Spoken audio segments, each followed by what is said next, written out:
Te agora que não nos señalar tur é problema não que tem com nós grandes não tem que enfrentar diariamente e me espera que pronto a base de tur é señalamento não que nós está demonstrar para bem cambio de trato que nós grandes não está recebendo aqui na Aruba. Maneira nós mesmos a reparar a quantidade de gente não grande está virando hopi cada vez. Então, se nós não começamos a tomar ação como país, vai ter problema no futuro. E pensei, nós começamos a señalar, não arriba papel, claro, o governo e a comunidade mesmo toma ação. E isso é o mais importante. A urgência que tem é falta de placa.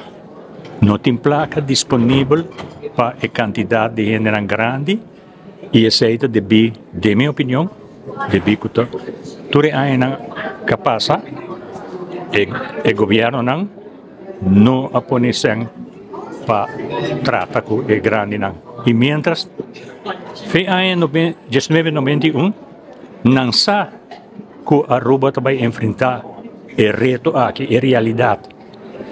E agora chega o momento que não por guardar mais, mas de tomar ação. A quantidade de gente não grande, a vira hopi, e nós temos que atender a realidade aqui. A quantidade de suma, me pobisava foi minha cabeça, pero a quantidade de gente não grande, como este ajuda, está hopi. Então, esse aí, me quer uma instância que pode dar esse aí, nós temos CBS que está vendo nós quanto gente grande tem que está vibrando de pobreza. Então, nós mesmos ajudamos a gente nem, nós não podemos correr não.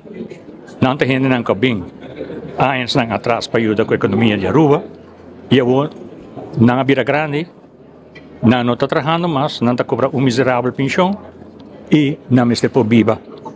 Nós fazemos bom uso de não, agora que não está trabalhando, agora que não, nós como cidadão e governo, mas tem que ter gente aqui, para não passar na última fase de vida de uma forma feliz, tranquila e sem problema. Se boa quando o governante estava aqui não presente, para um problema assim urgente, me está lamentar, para sobrar, é uma realidade que a Aruba está enfrentando. Então, nós não podemos negligenciar o problema aqui, o reto aqui.